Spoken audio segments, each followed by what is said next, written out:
keep in mind when you're doing this job after you're done, you're going to want to go to a local garage and have the vehicle aligned so you don't have premature tire wear.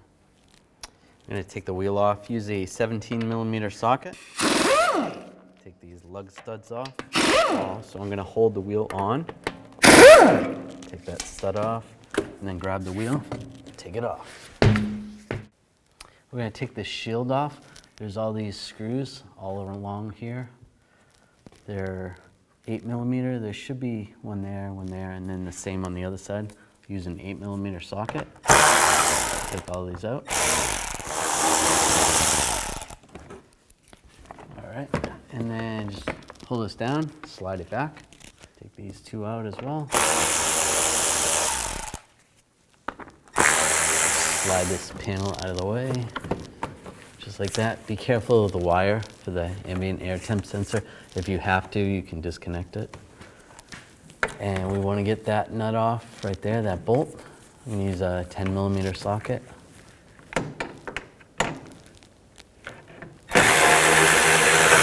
The point of taking this panel off is just to gain access to this bolt. So if you wanted to, you could just leave that in that location. Or you can take this nut off over here. Just use a 10mm socket. And just slide it out of the way. It gives you a little bit more room. I'm going to take this nut off right here. Use a 22mm socket. Just to prevent this from popping off, I'm just going to put the nut back on, just a couple threads. I'm going to put a 21mm wrench on the nut side, right there. Use a 21mm socket over here. Take the bolt out. Take the bolt out. Now you could try to use a pickle fork if you have one that's small enough. You just have to be careful not to hit the other ball joint. Or you can just take a hammer and give it a tap.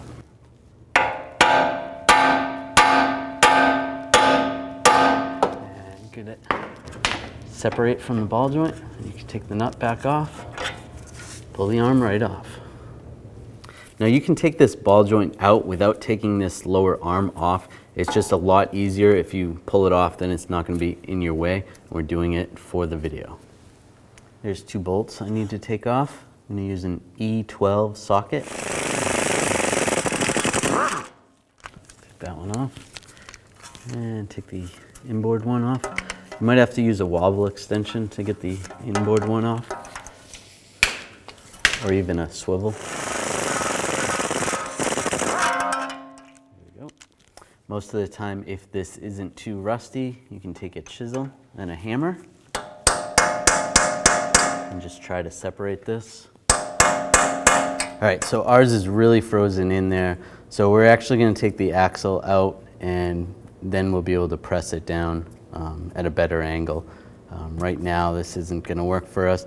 And if we do anything more, we're probably going to rip the boot, which isn't good.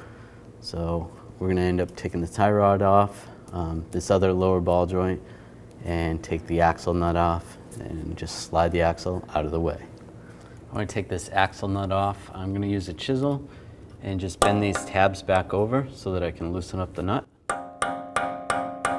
I'll use a 36mm 12-point socket. Remove the nut.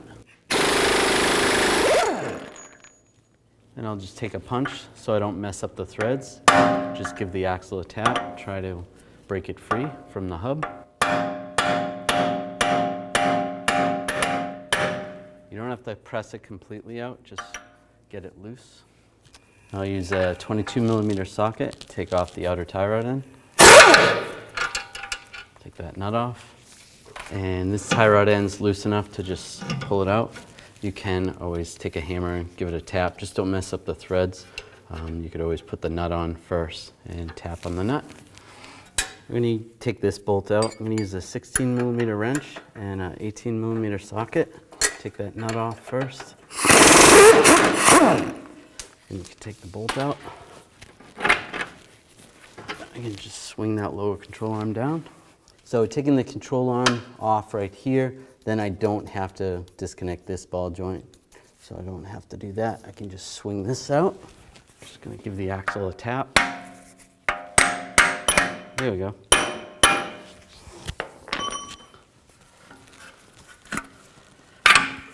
Just slide the axle out. All right, so now I can press it out at this angle, which is going to make it a little bit easier.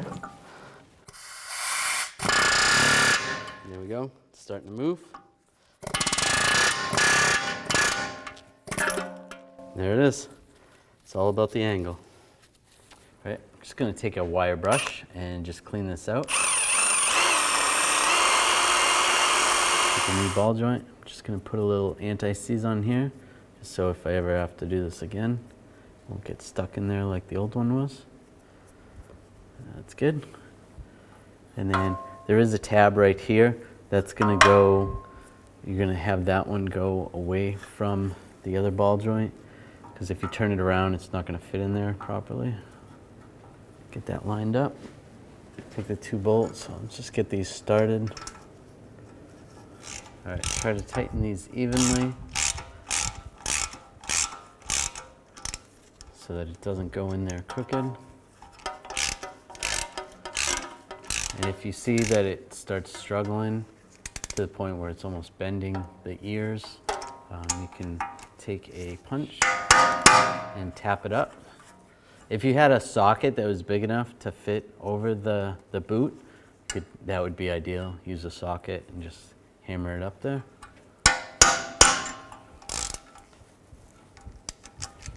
All right, now that's all the way down. Now I'm going to torque those to 59 foot-pounds. All right, now I'm going to put a little anti-seize on the axle itself, just in case this ever has to come out again.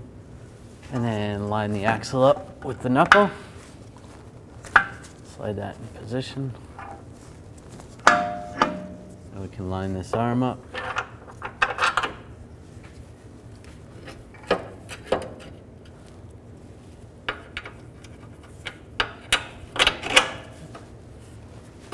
Put that bolt back in there. I'm going to put the axle nut back on. Now tighten this up. Now you're going to have to torque this nut to 310 foot-pounds. So that's going to be kind of hard to do, but do the best you can. And get this nut started. We're going to torque that nut and bolt after we get everything back together, and we can put the vehicle weight on the suspension so that the bushing is torqued down properly. Now install the tie rod end. Get this lined up. Put the nut on. Now I'll take a 22mm wrench and a 7mm hex bit and just tighten this nut right here. Once I get it snugged up, then I should be able to use a torque wrench. Now I'll torque this nut to 59 foot-pounds. All right, take this control arm, take the bolt, slide that in position right there. Just like that. Take the nut, get that started. All right, line this up. You can take a 6mm hex bit. Just move this stud around a little bit. Oops. I'll get the nut on. Get that started. Use the 22mm wrench. Tighten the nut up. If the stud starts spinning, you can use that 6mm hex bit to hold the stud from spinning. All right, make sure that's good and tight. All right, so there's many different ways that you can torque this nut to prevent the hub from spinning. What I'm going to do is take a little pry bar here and just rest it right up against the bracket for the brake caliper. And then just do the best I can. 310 foot-pounds. Just be careful, that's a lot of torque. All right, I'm going to put a pull jack underneath the suspension to raise it up so that it's at ride level so that I can torque these bolts. All right, I'm going to use a wrench on the inside, torque this bolt to 74 foot-pounds. And then I'm going to go an additional 90 degrees. So if you have a torque angle meter and you can get it up in there, then do that. If not, just do the best you can. All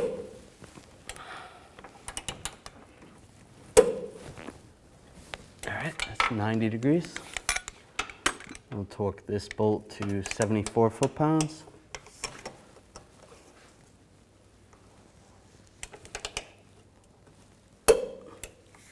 And an additional 90 degrees. If you have a torque angle meter, you're going to want to use that if you can fit it in there. If not, then just do the best you can. Now I can lower the screw jack. All right, take this panel, slide this in position. I'm going to slide it over this stud right here. And then take this plastic nut, get that started. That goes right there. And then this bolt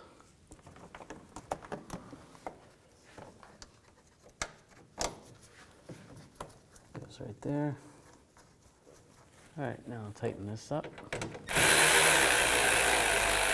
And gently tighten this nut up.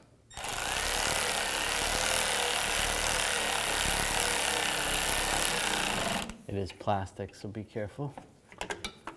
That's good. Line this up. If that ambient air sensor popped out, pop that back in.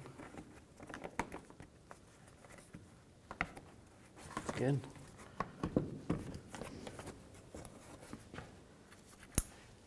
And get these bolts started. Plug those up. Now reinstall this panel. Just get it lined up. That's good. Take all the bolts. I'll get those all started first. Now I'll just go around and tighten them all down.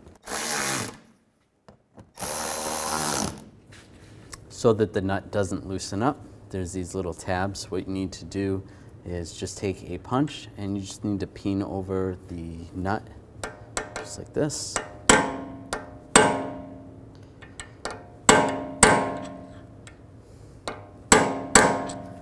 Just like that, just fold it over a little bit, and then same on this side. Take the wheel, put the wheel back on. Get the lug stud. Now I'm just going to torque these lug bolts to 110 foot-pounds. I'm going to do it in a star pattern so that it tightens the wheel down evenly. And just go around again, double check.